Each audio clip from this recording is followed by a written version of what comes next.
Syria এক টুকরা জাহান্নামের নাম হয়ে গেছে।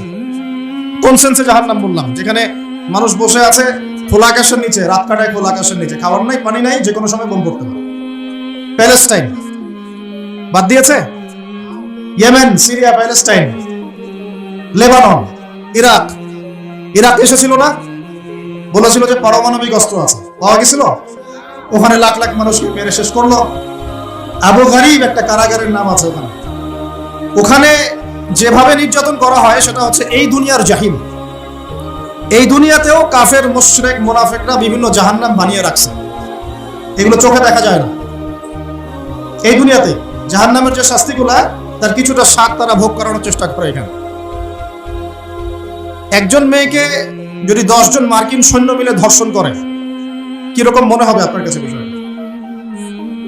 এবং সেই বোন যদি আমাদের কোন মুসলিম বোন হয়, কি করতে চাচ্ছেন আপনারা? এই মোবাইলে ভিডিও করে আর সেলফি তুলে আর শোডাউন করে কি প্রমাণ করতে চাচ্ছেন? বাস্তবতা সম্পর্কে আপনাদের কোনো খবরই তো নাই, কোনো খবর নাই তোমাদের ইয়াং জেনারেশনে। আগামী দিনে বাইতুল মুকাদ্দাস এই দাড়ি পাকা মানুষগুলো জয় করবে না। এই দাড়ি পাকা মানুষগুলো হয়তো পৃথিবীতে সর্বোচ্চ 20-30 বছর থাকবে, সর্বোচ্চ, আল্লাহ ভালো জানে। জেনারেশন এটাই বলে, জেনারেশনের কথা হচ্ছে এটাই। আগামী দিনে বাইতুল মুকাদ্দাস বিজয় হবে ইয়াংদের হাতে, যুবকদের হাতে। তো তার তো কোনো ফিলিংসই নাই যে সারা বিশ্বে কি হচ্ছে।